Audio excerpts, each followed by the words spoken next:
إن الحمد لله نحمده ونستعينه ونستغفره ونعوذ بالله من شرور أنفسنا ومن سيئات أعمالنا من يهده الله فلا مضل له ومن يضلل فلا هادي له وأشهد أن لا إله إلا الله وحده لا شريك له وأشهد أن محمدا عبده ورسوله اللهم صل وسلم على نبينا محمد وعلى آله وصحبه أجمعين أما بعد إخواني وأخواتي rahimani wa rahimakumullah. Alhamdulillah, segala puji bagi Allah Rabb semesta alam yang memberikan kepada kita hidayah, taufik. Dengan hidayah dan taufiknya kita bisa berkumpul di masjid yang berkah ini. Salawat dan salam semoga dan anugerah kepada Allah Subhanahu wa taala kepada Nabi kita Muhammad sallallahu alaihi wasallam. Allahumma shalli ala Muhammad wa ala ali Muhammad.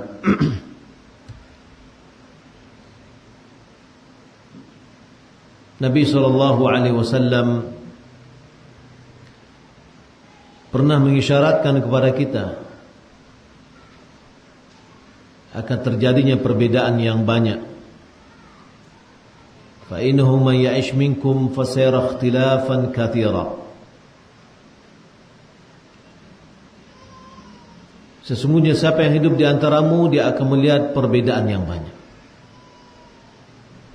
Perbedaan dan perselisihan itu adalah fenomena dalam kehidupan. Ujian yang harus dihadapi oleh seorang mukmin, terutama adalah seorang penuntut ilmu.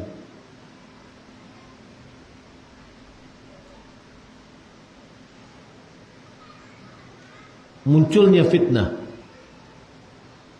berubahnya keadaan, itu di antara fenomena yang harus disikapi dengan baik. Maka sikap seorang penuntut ilmu pada zaman fitnah hendaklah selalu mengkaitkan dirinya dengan kaedah-kaedah agama. Di antara kaedah-kaedah syar'iyyah yang perlu diperhatikan atau yang wajib diikuti ketika zaman fitnah bagi penuntut ilmu dan juga bagi seorang mukmin. Yang pertama adalah bersikap lemah lembut, pelan-pelan, tidak tergesa-gesa, bijaksana menghadapinya.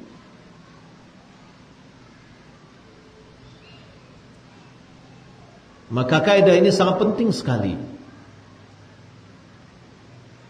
Selalulah tetap kita berlemah lembut, tidak tergesa-gesa, bijaksana.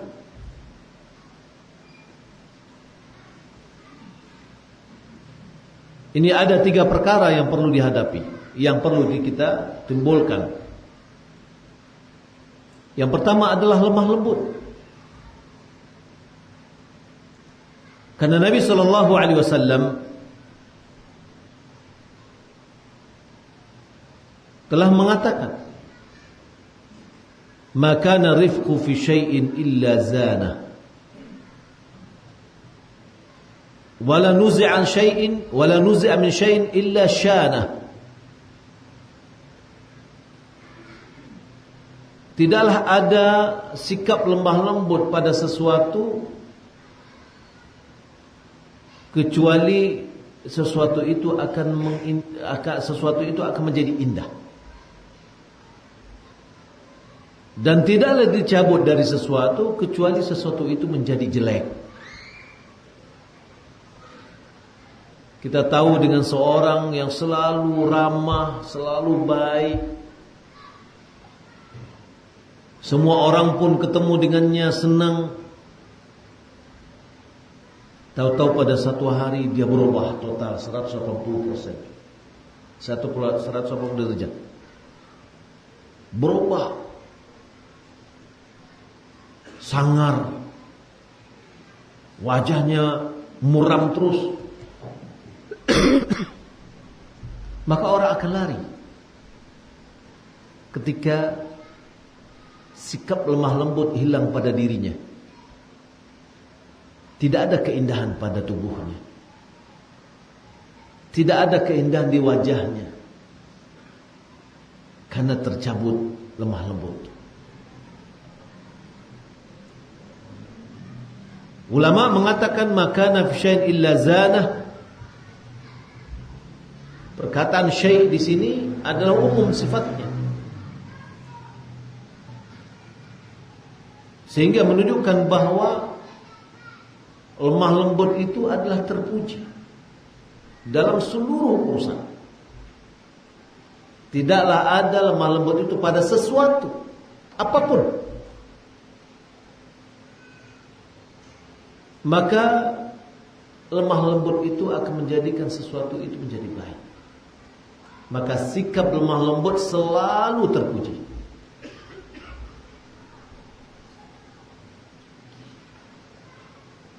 Nabi SAW juga bersabda, Inna Allah yuhibbur rifqa fil amri kullihi. Sesungguhnya Allah Subhanahu wa ta'ala mencintai lemah lembut dalam seluruh urusan.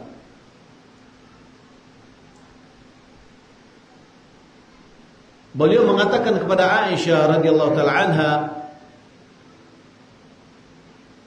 ketika Aisyah mendengar seorang Yahudi yang mengatakan kepada Nabi, "Assalamu alaik." Mati kamu gitu.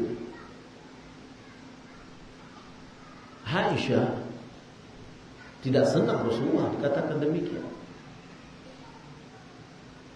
Muncul emosinya dalam rangka membela Rasulullah. Tapi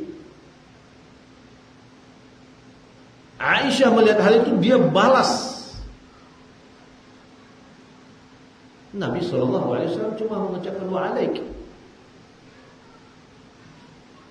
Lalu Nabi ingatkan kepada Aisyah, lemah lembut. Ya. Karena Allah Subhanahu wa taala mencintai lemah lembut dalam seluruh urusan.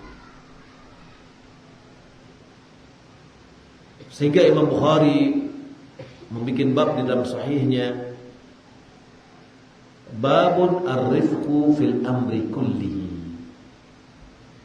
Bab berlemah lembut dalam seluruh urusan,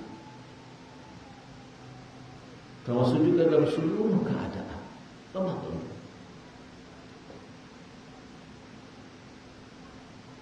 Maka dalam seluruh urusan hendaklah kita berlemah lembut, hendaklah kita berkasih sayang. Jangan kita suka marah-marah. Jangan kita sikap tidak lemah lembut. Karena orang yang bersikap lemah lembut tidak akan ada penyesalan setelahnya. Lemah lembut tidak akan melahirkan penyesalan. Tapi marah-marah menghasilkan penyesalan. Makanya ketika Nabi SAW diminta wasiat oleh seorang, ausini, qala la taghdab. Jangan marah. Diulang lagi, tapi la taghdab. Kenapa? Karena efek dari marah itu pasti penyesalan. Tapi bijaksana, lemah lembut tidak ada penyesalan. Sehingga tidak ada lemah lembut dalam sesuatu kecuali menghiasi sesuatu itu. Di dalam pikiran, di dalam sikap, dalam perasaan, dalam sikap yang akan kita memutuskan, dalam sikap yang ingin kita lakukan, maka hendaklah kita selalu bersikap lemah lembut. Jangan tergesa-gesa.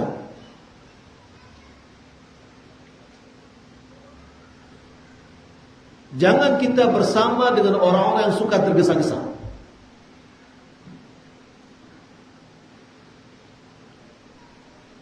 Akan tetapi tetaplah kita bersikap lemah lembut. Jangan terpengaruh. Orang tergesa-gesa, jangan kita ikut tergesa-gesa. Tapi tetap kita berlemah lembut karena ingin menjalankan perintah Rasulullah SAW. Inna rifqa ma kana fi syai'in illa zana. Sesungguhnya lemah lembut tidaklah ada pada sesuatu kecuali menghiasinya. Maka kondisi-kondisi itu selalu kita kedepankan lemah lembut ini. Maka karena itu ambillah yang baik. Jadi kalau urusan kita ini selalu indah, ambil perkara yang lebih baik. Jauhi diri kita dari perbuatan yang jelek.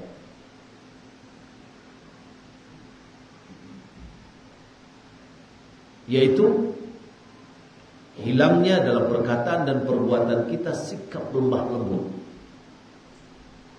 Dalam sikap misalkan hilang lemah lembut kita, mungkin kita berbicara kasar, melakukan tindakan yang tidak tepat. Ketika lemah lembut itu hilang. Yang kedua, at-ta'anni, berpelan-pelan, tidak tergesa-gesa.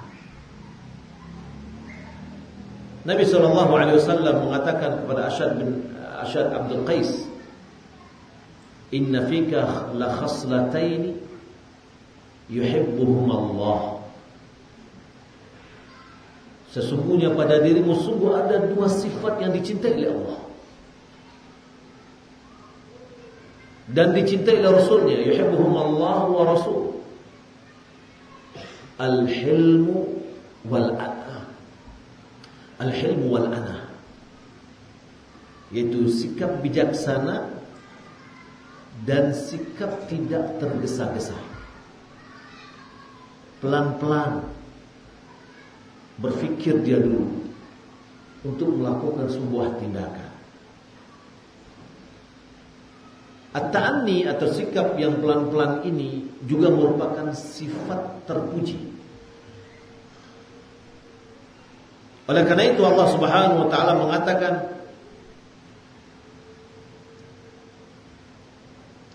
wa yad'u al-insanu bisyarri du'aahu bil khair wa kana al-insanu ajula. Manusia itu suka tergesa-gesa. Ya. Manusia berarti asal sifat dia itu tergesa-gesa. Mudah digesek, mudah diprovokasi. Ya, apalagi ada membisik-bisikkan ya dulu di kiri kanan.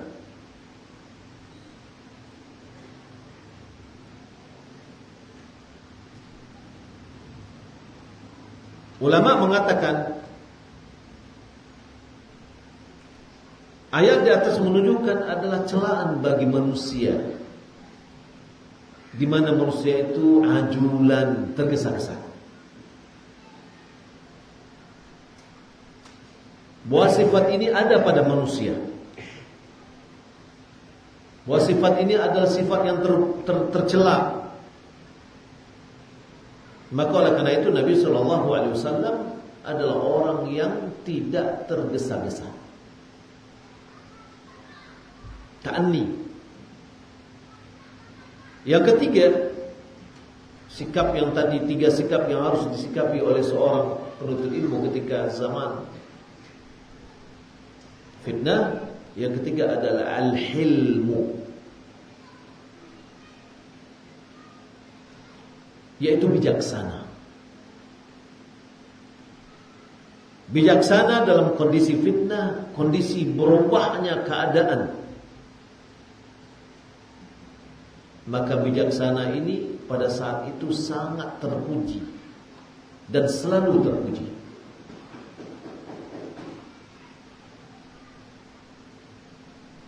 Kenapa? Karena bijaksana, tenang.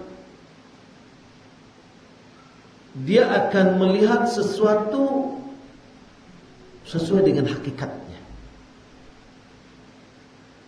Pikiran yang dingin, yang jauh ke depan, memikirkan akibat dan semuanya, itu adalah sikap-sikap dari bijaksana. Dengan bijaksana dia bisa melihat perkara yang sebenarnya.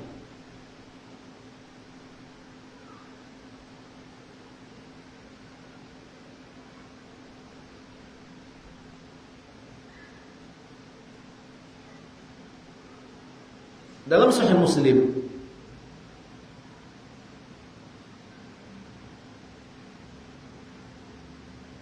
bahwasanya Amr bin As radhiyallahu ta'ala dia mengatakan, sami'tu Rasulullah sallallahu alaihi wasallam yaqul, taqumu as-sa'atu war-rumu aktsarun nas. Hari kiamat nanti terjadi. Orang Rumania, bangsa Rumania yang paling banyak manusia. Qala Amr bin As lah, yakni al-Mustawrid al-Qurashi,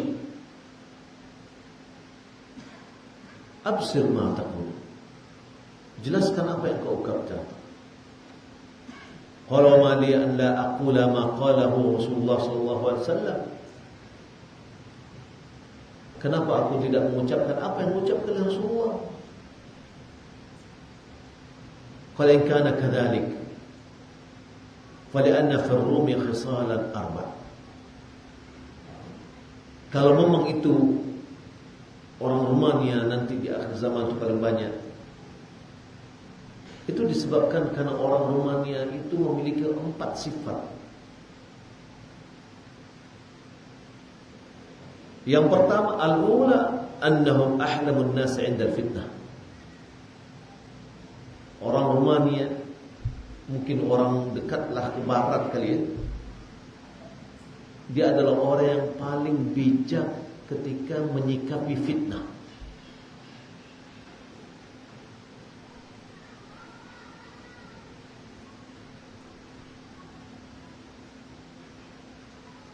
Wa annahum asra'an nasi ifaqatan ba'da musibah wa adda arqasa la 4 wa zada 'alaiha 5.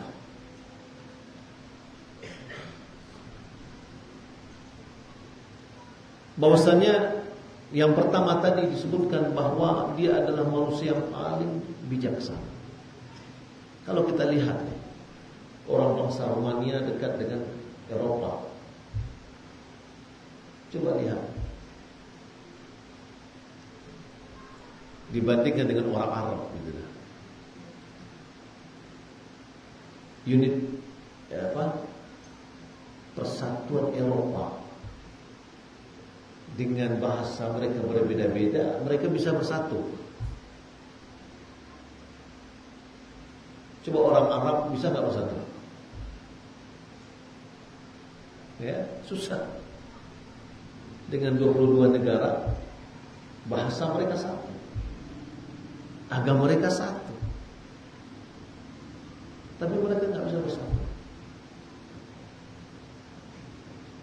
Ini apa menyebabkan ini bisa bersatu, ini tidak bisa bersatu? Adalah al-hilm, sikap yang bijaksana. Maka ini sikap bijaksana ya ketika kita misalkan terjadi perbedaan misalkan. Kita kadang-kadang melihat ada orang yang terlalu emosi, ada orang yang tenang dia menyikapi. Inilah orang yang seharusnya bersikap pada keadaan fitnah. Yang kedua, apabila terjadi fitnah, terjadi perubahan keadaan, maka jangan kita menyimpulkan atau menghukum atau menilai dari fitnah tersebut kecuali setelah kita bisa merangkum gambarannya. Jangan ketika kita melihat satu sisi saja langsung kita menghukum. Ini kan seperti ini yang terjadi kadang-kadang di kalangan para duat, kalangan para tulabul ilm. Terdengar informasi langsung menghukumnya. Wah, bla bla bla bla. Jangan tergesa-gesa. Karena hukum atau penilaian al-hukmu ala syai' far'un an tasawwurihi. Penilaian terhadap sesuatu itu adalah hasil dari gambaran. Salah kita menggambarkan satu persoalan, dia akan menghasilkan outputnya akan berbeda. Salah. Maka jangan kita tergesa-gesa dalam menghukum. Terjadi keadaan, jangan langsung kita menilai. Tenang dulu. Cari informasi dari segala sisi. Dengarkan dari si A, si B, si C. Setelah komplit tasawur gambaran dari permasalahan, baru kita mungkin bisa memberikan penilaian.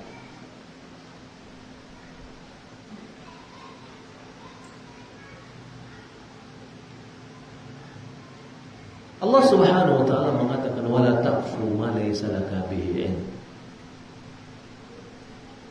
Inna as-sam'a wal basara wal fu'ada kullu ulaika kana 'anhu mas'ula. Janganlah kamu mengikuti apa yang kamu tidak berilmu di dalamnya. Jangan kamu menyikapi apa yang kamu tidak ada di dalam, tidak berilmu di dalamnya. Sesungguhnya pendengaran, penglihatan dan hati akan diminta pertanggungjawabannya. yakni perkara yang kamu tidak ketahui, perkara yang kamu tidak punya gambaran, perkara yang kamu tidak memiliki bukti dan informasi yang lengkap, jangan berbicara dalam masalah itu. Ya.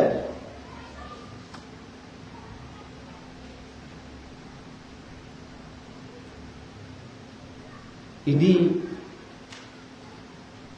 semakin besarnya menyebabnya fitnah-fitnah. Apalagi antara para ustaz. Ini disebabkan seperti ini.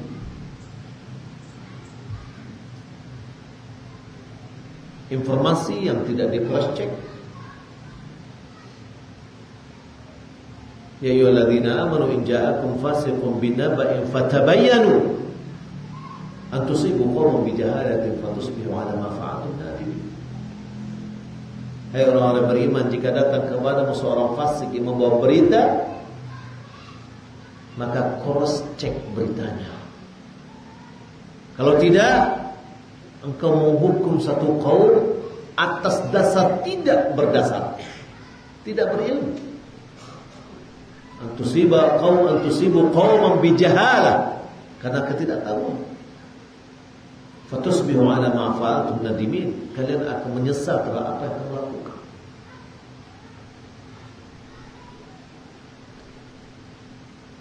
Kalau seandainya al-hukmu 'ala syai'in far'un 'an tasawwurihi, menghukum sesuatu adalah bagian atau hasil dari gambarannya, ini adalah dalam perkara-perkara ya umum, perkara-perkara yang diperselisihkan,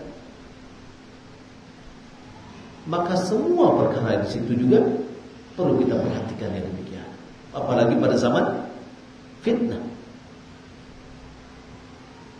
Zaman fitnah, zaman keadaan yang mana pada saat itu tidaklah stabil.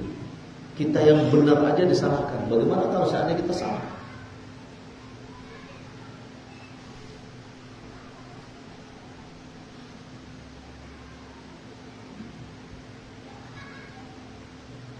Yang ketiga, sikap yang ketiga yang harus diperhatikan oleh seorang penuntut ilmu dalam proses fitnah adalah konsisten selalu adil dan bersikap netral dan sportif pada seluruh urusan. Bersikap adil, meletakkan sesuatu pada tempatnya, sportif. Yang benar adalah benar, yang salah adalah salah. Allah Subhanahu wa taala berfirman, "Wa idza qultum fa'adilu walau kana dza qurba." Dalam surah Al-An'am ayat 152. Jika engkau berkata, maka bersikap adillah walaupun dia adalah karib kerabatmu. Jadi kalau Minang apa? Kata Minang, tibo di mato indak di piciangan, tibo di paru indak di kampihan. Itu dia. Adil itu tuh. Insaf. Ya. Sportif itu. Yang salah adalah salah, yang bana yang bana. Tidak misalkan gara-gara dosa na'awa kecian, iyo sebenarnya tidak.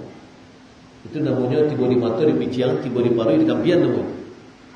Ya, sikap yang adil itu tiba di mata, indah di piciangan, tiba di paru, indah di kampian, tetap aja.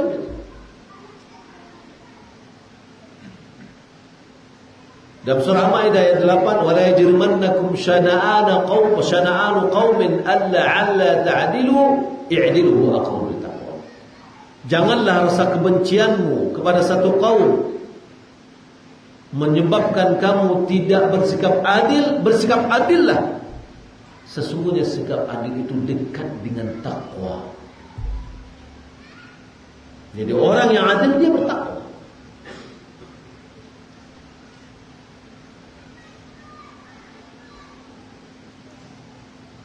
Maka kita harus bersikap adil dalam perkataan kita, harus adil dalam penilaian kita. Karena orang yang tidak adil dalam perkataannya, tidak adil dalam penilaiannya, maka dia tidak mengikuti syariat. Yang dia menginginkan keselamatan, tapi dia pada saat itu mengikuti hawa nafsu. Apa itu adil?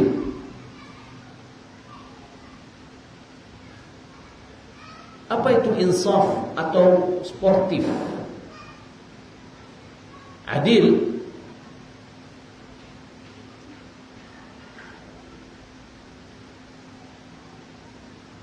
yaitu kita meletakkan sesuatu pada tempatnya. Ketika kita mendatangkan perkara-perkara yang baik atau perkara-perkara yang buruk, menyelesaikan permasalahan, ya, kita datang ke sini, kita dengar, kita datang pihak ini lagi, ya, kita timbang-timbang informasi yang ada yang datang, kita timbang-timbang dengan satu timbangan. Jangan timbangannya berbeda.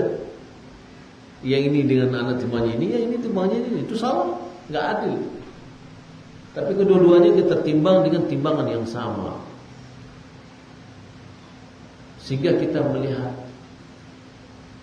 di mana kebenaran, di mana kesalahan.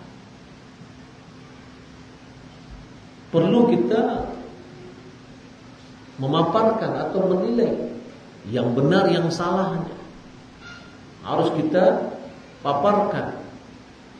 Yang harapan kita kembali hasilnya secara dengan syariat. Yang intinya adalah adil itu adalah kita meletakkan sesuatu pada tempatnya. Kita tidak menimbang dengan dua timbangan, tapi cukup dengan satu timbangan. Sehingga kita bisa mengukur mana yang salah, mana yang benar. Yang keempat, kaidah atau sikap seorang menuntut ilmu pada zaman fitnah adalah sesuai yang difirmankan oleh Allah Subhanahu wa taala, ditunjukkan oleh firman Allah, wa'tasimu bihablillahi jami'a wa la tafarraqu. Berpegang teguhlah kalian dengan tali Allah semuanya, wa la tafarraqu, jangan berpecah belah. Nabi sallallahu alaihi wasallam menjelaskan ayat ini dengan mengatakan, alaikum bil jamaah wa iyyakum wal furqah. Itu maknanya. Bersatulah dan jangan berpecah belah. Wa'tasimu bihablillahi jami'an, itu maknanya alaikum bil jamaah. Wala tafarraqu, maknanya wa iyyakum wal furqah.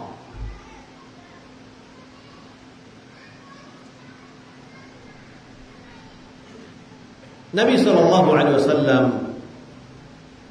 bersabda, al-jama'atu rahmah wal furqatu 'adzab.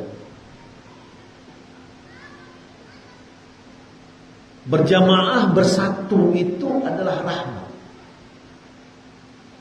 Berpecah belah adalah azab.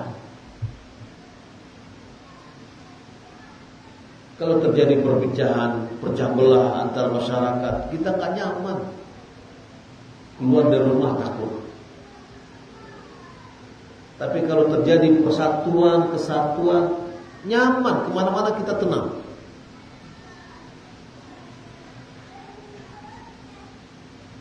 Berpecah belah dengan segala macam bentuknya. Berpecah belah dalam pemikiran, berpecah belah dalam perkataan, berpecah belah dalam perbuatan. Ini adalah azab yang Allah berikan, yang Allah timpakan kepada orang yang menyelisihi perintahnya, yang mengikuti hawa nafsunya.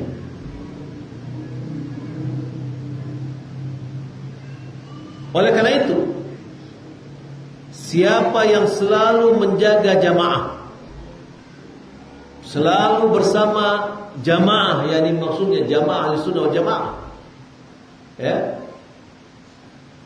dan mengikuti imam-imam, ulama-ulama Ahlussunnah wal Jamaah, sungguh dia telah berpegang teguh dengan jamaah. Dia akan mendapatkan pahala. Siapa berbeda dengan mereka, maka tidaklah ada jaminan pada dirinya untuk selamat. Kalau dia berjamaah, dia selamat. Tapi kalau keluar dari alurnya, keluar dari metodenya, maka tidak ada yang bisa menjaminnya untuk terhindar dari azab Allah. Maka oleh karena itu kalau kita lihat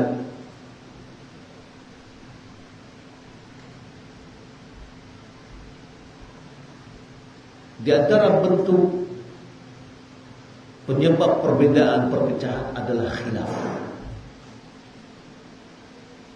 Perpecahan penyebabnya adalah perbedaan. Perbedaan, ada yang perbedaan yang bisa ditolerir, ada yang tidak. Tapi pada umumnya perpecahan itu disebabkan oleh perbedaan.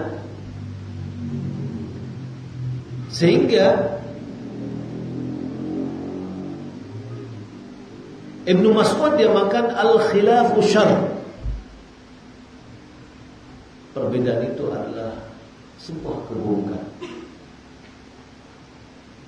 Beliau sholat di belakang Utsman bin Affan ketika haji. Sholat di Muzdalifah. Sunnahnya sholat di Muzdalifah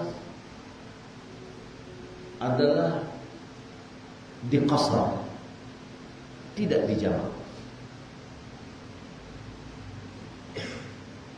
Dia sholat di belakang Utsman, dia mengikuti Utsman menyempurnakan, tidak mau qasar. Lalu ada yang bertanya, wahai Ibnu Mas'ud, bukankah sunnahnya sholat itu ada qasar? Katanya iya. Nah, kenapa kamu mengikuti? Ya, sudah tahu sunnahnya qasar, kenapa kamu mengikuti? Lalu dia berkata, al-khilafu syarr. Berbeda itu adalah sebuah keburukan. Maka kita hendaklah selalu berusaha, berupaya untuk bersatu dan menjauhi hal-hal yang bisa menyebabkan kita berpecah belah. Allah Subhanahu wa taala juga mengingatkan, wa takum minkum ummatun yad'una lil khair wa ya'muruna bil ma'ruf wa yanhauna 'anil munkar wa ulaika humul muflihun wa la takunu kal ladzina tafarraqu wa ikhtalafu min ba'di ma ja'ahumul bayyinat wa ulaika lahum 'adzabun. Janganlah kalian seperti orang-orang yang berpecah belah, mereka berselisih setelah datang kepada mereka keterangan-keterangan, dan mereka itu bagi mereka azab yang besar, azab yang parah. Maka perlu kita menghindari seluruh bentuk perbedaan.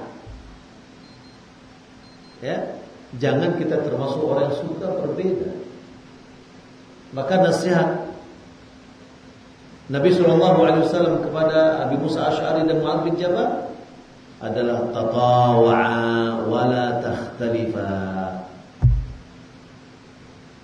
yaitu saling taatlah satu sama lain. Si A taat kepada si B, si B taat kepada si A. Jangan berselisih. Ya, yakni perintahnya bagi orang Minang, sayo sakato. Ya, sayo sakato. Bawa musyawarah. Kalau orang Minang kan pandai musyawarahnya. Kalau misalkan nyelam kulit bisa dimuliakan. Kalau nyepicak bisa dilayan. Ya, sacio mbak ayam sedantil bawasi. Betul-betul disepakati. Sayo sakato ini adalah langkah yang terbaik dalam kita amal jama'i, bekerja sama, apalagi dalam sisi dakwah. Masuk oke. Baik, kita adzan dulu sebagaimana sudah azan itu sholat. Baik, kalau begitu kita adzan punya sholat, setelah itu kita sambung lagi yang masih tersisa. Wallahu ta'ala a'lam. Sallallahu Muhammad wa ala alihi wa sahbihi ajma'in. Assalamualaikum warahmatullahi wabarakatuh. Bismillahirrahmanirrahim. Assalamualaikum warahmatullahi wabarakatuh. Alhamdulillahi rabbil alamin. Wassalatu wassalamu ala asyrafil anbiya'i wal mursalin wa ala alihi wa sahbihi ajma'in. Amma ba'd.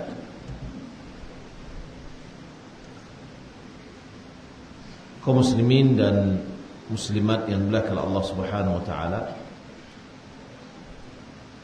kita lanjutkan sikap yang harus dilakukan oleh penuntut ilmu pada zaman fitnah. Yang terakhir adalah tetap bersatu dan menjauhkan diri dari perpecahan.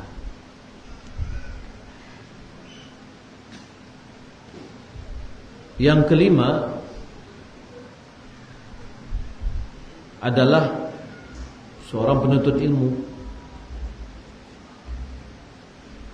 ketika terjadinya fitnah, apapun penyebab fitnah, apakah unsurnya ada perkara-perkara du'at, perkara apapun penyebabnya, maka hendaklah seorang penuntut ilmu atau seorang muslim menimbang perkara itu dengan timbangan yang syar'i. Timbangan yang syar'i, yang sahih, yang benar. Timbangan ahli sunnah wal jamaah, yaitu orang yang apabila menimbang dengan timbangan itu, maka timbangannya akan benar, tidak akan menjadikan hasil, tidak akan menjadikan timbangannya curang.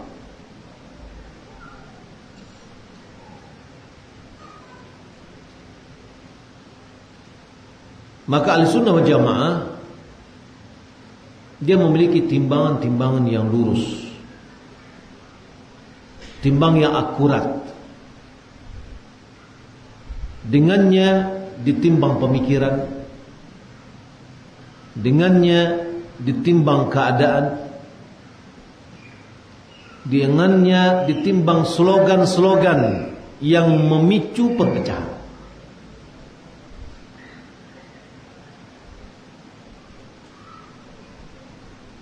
Maka kita akan lihat apakah hal itu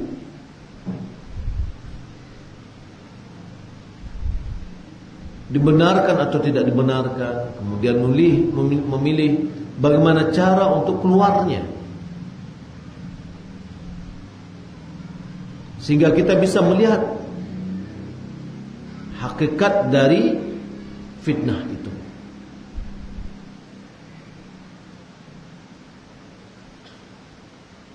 Kalau seandainya kita memakai pandangan atau fitnah timbangan yang lain, boleh jadi pandangan kita terhadap fitnah tersebut tidak menjadi lurus. Tujuan kita untuk menimbang dengan timbangan ahli sunnah wal jamaah agar kita bisa menyikapinya dengan baik, agar fitnah itu bisa terlokalisasi dengan baik.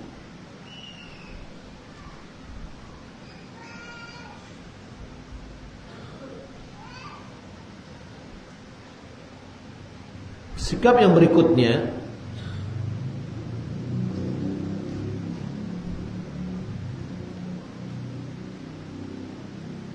adalah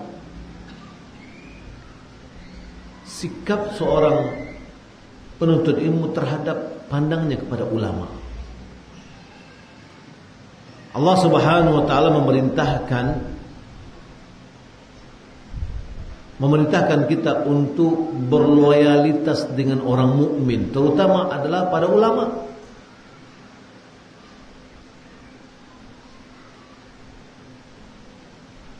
Orang mukmin berloyal kepada mukmin yang lain. Allah mengatakan Ba'dhum awliya'u ba'd.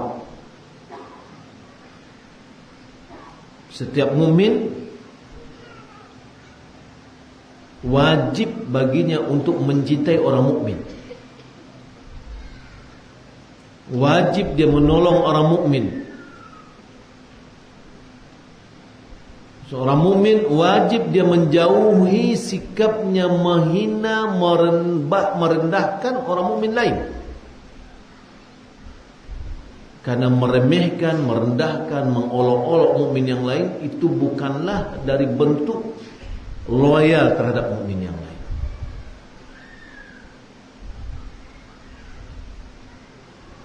Apalagi adalah ulama.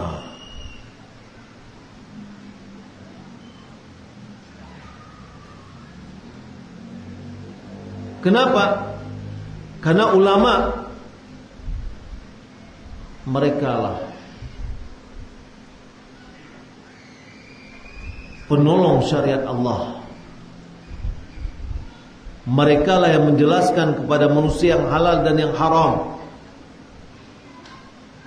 Mereka lah yang menjelaskan kepada manusia mana yang hak, mana yang batil. Maka oleh karena itu dilarang kita menyebut ulama kecuali dengan baik.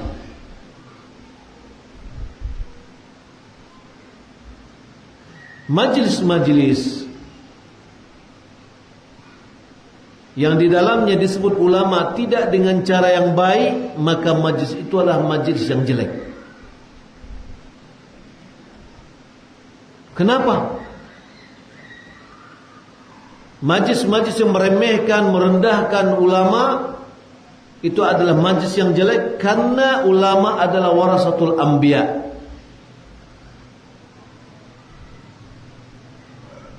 Karena ulama itu adalah pewaris-pewaris Nabi.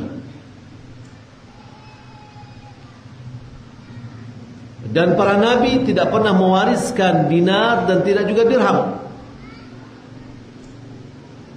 Akan tetapi Nabi mewariskan ilmu. Faman akhadahu akhadha bihadhin wafir. Siapa yang mengambil ilmu itu, dia mengambil keuntungan yang besar. Siapa yang menghormati ulama, memuliakan ulama, mengikuti saran, perkataan, pendapat ulama dari Ahlussunnah wal Jamaah, ahli tauhid, maka sungguh dia telah mengambil warisan dari Nabi.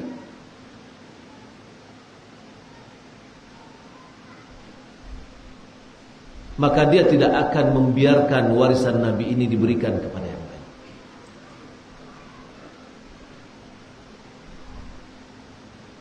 Ulama, mereka adalah orang yang perkataannya menjadi rujukan.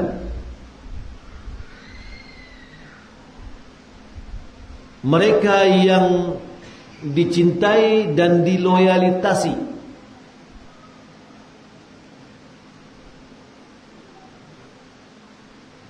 Muncul pertanyaan, ulama yang mana? Karena terkadang kita melihat sekarang banyak betul ulama. Sifat ulama yang perlu kita jadikan rujukan, yang kita loyalitasi, kita cintai, adalah mereka yang pertama, mereka adalah ahli sunnah wal jamaah.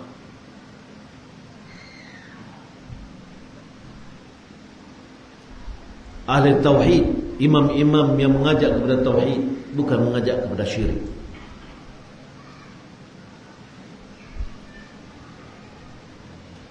Mereka yang jadikan rujukan kepada perkataannya dalam masalah tauhid.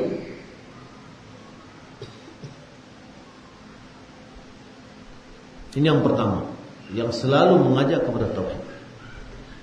Jadi kalau mengajak kepada syirik, ya ini bukan ulama yang menjadi rujukan. Yang kedua, mereka adalah yang mengetahui hukum syariat secara umum. Mereka mengetahui fikih dengan bab-babnya.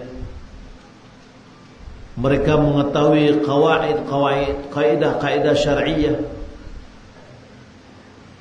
Mereka memiliki usul-usul, mengetahui usul-usul, sehingga tidak ada bagi mereka kesamaran. Tidak ada perbedaan antara masalah dengan yang lain, antara persoalan satu dengan persoalan yang lain. Betul-betul jelas karena ilmunya yang dalam.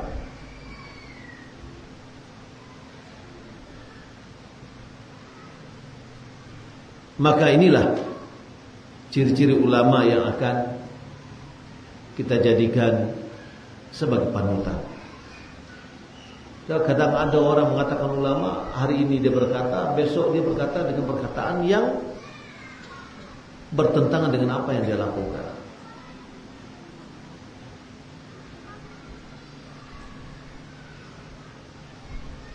Di antara kaidah atau sikap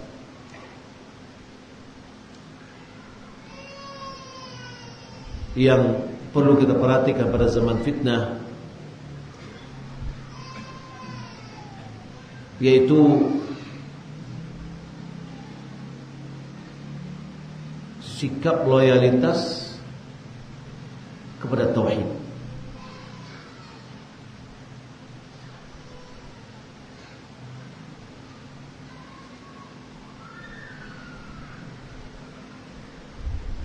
Dan tidak berloyal kepada kekufuran.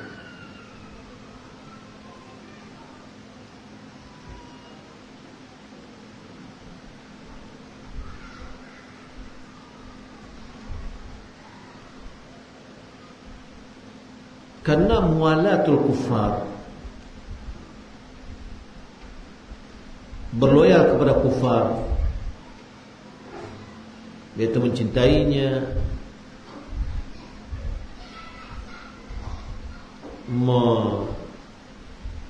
mencintai agamanya, mendulukan mereka dengan yang lain, mengangkat kedudukannya.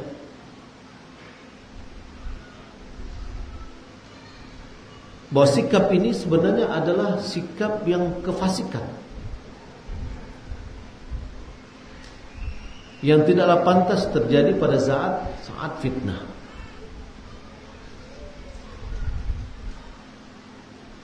Maka orang penuntut ilmu pada saat fitnah itu harus menjauhkan dirinya dari hal-hal yang berhubungan dengan loyalitas kepada orang kafir.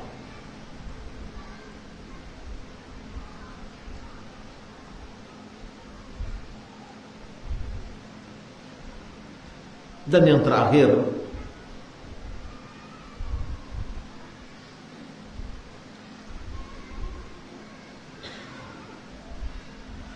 sikap yang perlu kita perhatikan,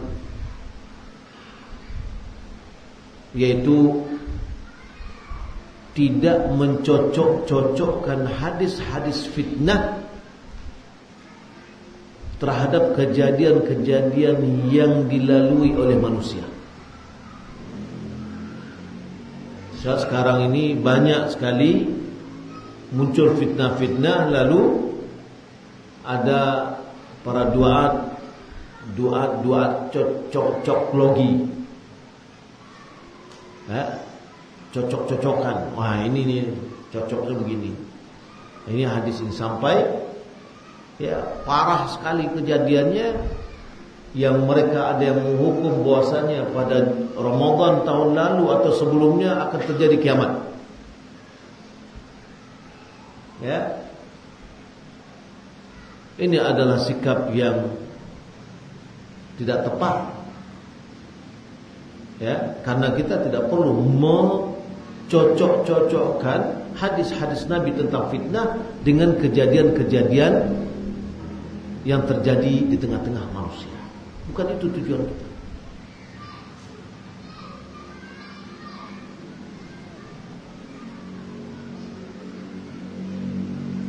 Maka solusi yang terbaik yang dilakukan oleh seorang penuntut ilmu di zaman fitnah adalah menambah ilmu agamanya. Itu solusi. Menambah ilmunya dan menjauhkan dirinya dari segala bentuk kecenderungan kepada fitnah-fitnah tersebut. I'tizal terhadap fitnah. Menjauhkan dirinya dari fitnah itu lebih selamat.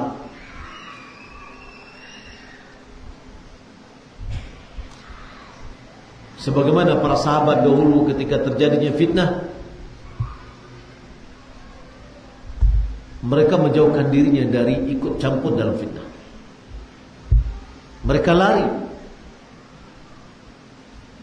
Karena terjadi fitnah, kita tidak tahu apa yang akan terjadi. Kita tidak tahu siapa kawan dengan lawan.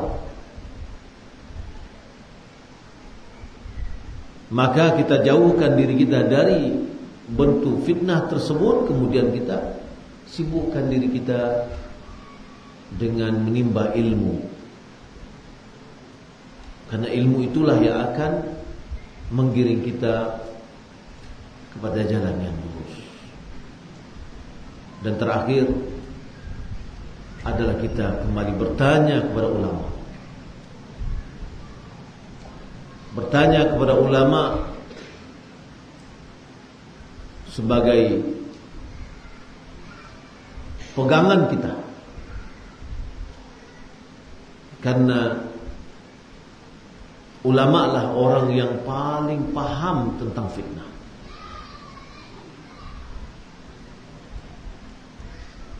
Fitnah apabila datang, tidak ada yang memahami kecuali ulama. Tapi setelah fitnah itu hilang, maka orang awam pun tahu itu adalah fitnah.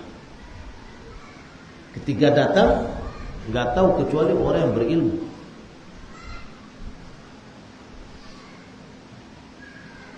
Orang awam tidak tahu mana yang fitnah, mana yang tidak fitnah. Maka dengan kita menjauhkan diri kita dari fitnah, kemudian kita menambah bekal diri kita dengan ilmu, kemudian mendekat kepada ulama, maka kita terjaga dari fitnah dan di fitnah di akhir zaman.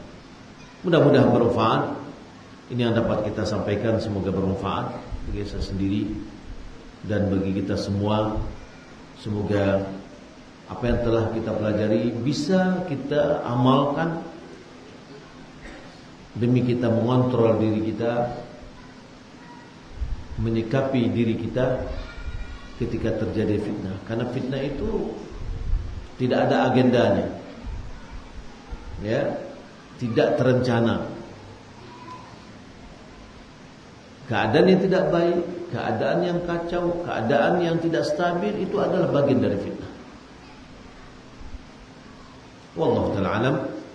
Sallallahu Muhammad wa ala alihi wa sahbihi. Bagaimana menurut timbangan syariat kita melaksanakan sholat Jumat berjamaah di masjid yang belum ada izinnya dari pemerintah?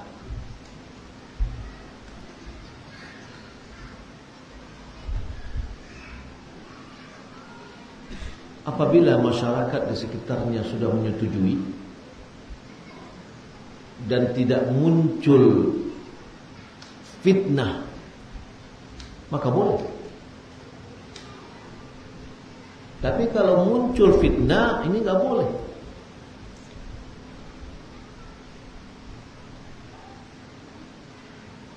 Biasanya pemerintah ketika memberikan izin, itu adanya persetujuan dari masjid-masjid sekitar. Karena kalau kita lihat, ya, sholat Jumat itu dinamakan masjidnya adalah masjid jami'. Masjid yang tidak ada sholat Jumatnya namakan masjid saja. Nah, maka kalau kita lihat, masjid-masjid itu boleh jadi banyak. Tapi tidak seluruh masjid ada sholat Jumatnya. Yang dinamakan dengan bahasa Indonesianya masjid yang tidak ada Jumatnya musola. Musola boleh banyak di satu negari, tapi mungkin masjid hanya satu di negari, masjid jami'. Maka kita lihat setiap Jumat itu adalah idnya, lebarannya pekanan. 5 waktu setiap hari di musola-musola. Sekali dalam sepekan bersama-sama ke satu masjid. Yang ngumpul semuanya di situ. Sekali dalam setahun adalah ke lapangan, yang mana skalanya lebih besar lagi. Ya. Tapi kadang-kadang kalau sholat Id ini pengen semuanya bikin sholat Id. Kenapa? Ujung-ujungnya adalah duit. Tapi sunnahnya adalah di lapangan supaya lebih banyak lagi tampungannya dan orangnya beramai ke sana. Maka Jumat, ya, kalau seandainya pelaksanaannya disetujui oleh masyarakat di sana dan memang dibutuhkan, maka tidak apa-apa, walaupun belum didapatkan izin dari pemerintah. Wallahu a'lam.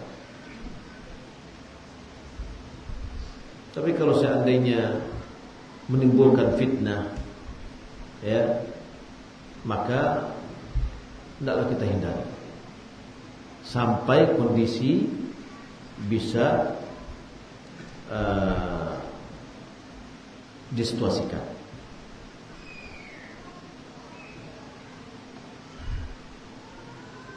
Kapan seorang dikatakan jatuh kepada hizbi? Karena pengurus yayasan sangat rentan terjadi, ya, terjatuh pada hizbi.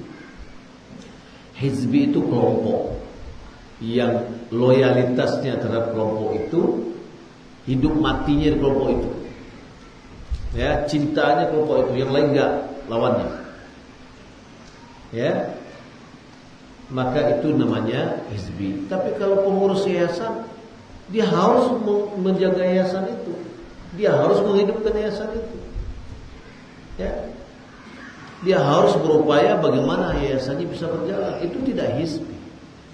Dia diamanatkan untuk menjalankan sebuah yayasan, ya, di mana yayasan itu boleh jadi dia memiliki kegiatan-kegiatan dakwah, tapi jangan jadikan loyalitas kita terhadap yayasan, ya. Maka pengurus yayasan bukan hizbi, ya. Kalau rasa cinta rasa cinta dan marahnya karena yayasan, ini bisa jatuh kepada hizbi, ya. Tapi kalau saya bagaimana? Kalau yayasan saya diejek-ejek orang, saya marah, nggak apa-apa, itu biasa.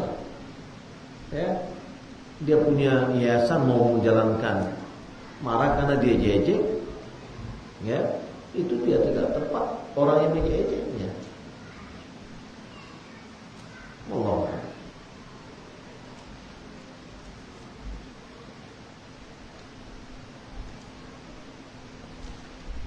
Mengapa zaman sekarang disebut zaman fitnah? Bukankah dari dahulu sudah ada fitnah ya? Tapi fitnah sekarang lebih banyak daripada dahulu. Ya, Nabi sudah katakan, "May ya'ish minkum fasayara ikhtilafan katsiran." Terjadi perbedaan yang banyak. Itu adalah bagian dari bentuk fitnah. Bagi kami yang baru menuntut ilmu, bagaimana caranya memilih ulama untuk dijadikan referensi, sementara kami tidak mampu menilai ulama tersebut sesuai yang Ustaz jelaskan tadi. Tanyakan kepada Ustaz yang kita percayai. Ustaz, saya dengar kajian A, menurut Ustaz A itu beda, A itu boleh tak? Oh, ada catatan. Sudah, kalau gitu saya tidak lakukan. Ya.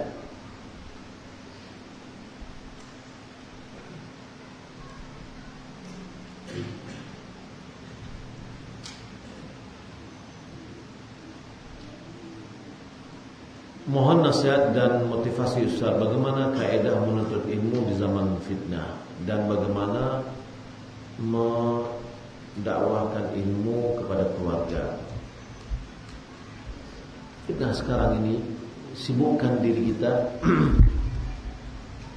Ada beberapa wasiat ya, singkat aja ya. Beberapa wasiat untuk menuntut ilmu. Yang pertama adalah ikhlaskan dirinya, niatnya dalam menuntut ilmu. Ya, bahwasanya kita menuntut ilmu dalam rangka untuk menghilangkan kebodohan yang ada pada diri kita dan untuk menghilangkan kebodohan pada orang lain. Yang kedua, kita awali menuntut ilmu itu yang terpenting dan terpenting. Yang terpenting adalah tauhid. Kalau sekarang ini misalkan di pondok misalkan ya, kejar dulu Al-Quran. Usahakan menghafal Al-Quran dulu. Ulama dahulu dalam menuntut ilmu pada umur dia kutab, yakni pada masa SD-nya atau sekolah dasarnya mereka menghafal Al-Quran. Setelah menghafal Al-Quran baru menuntut ilmu yang lain. Maka anak-anak yang sedang di SD atau di pondok kejar dulu menghafal Al-Quran. Ya, usahakan dalam 3 tahun bisa tamat Al-Quran. Nanti waktu aliyahnya boleh menuntut ilmu, mulai mempelajari hadis, mempelajari fikih, mempelajari akidah dan seterusnya. Karena kita alhamdulillah kalau seandainya di sekolah kita punya manhaj, punya kurikulum. Yang kurikulum itu insyaallah diatur dengan baik, ya. Adapun yang sudah dewasa, yang kita tidak punya sekolah atau lembaga yang memberikan kurikulum kepada kita, maka pelajarilah apa yang terpenting. Terpenting pertama adalah akidah. Yang kedua, apa yang akan kita amalkan setiap hari. Itulah yang harus kita pelajari. Kemudian yang ketiga adalah bertahap dalam menuntut ilmu. Tadarruj. Ya, jangan semuanya langsung ditelan, tapi bertahap. Naik tangga itu dan mulai dari anak tangga 1, 2, 3, 4. Jangan langsung ke 6 nanti jatuh. Baru belajar sudah jarh wa ta'dil yang dipelajari.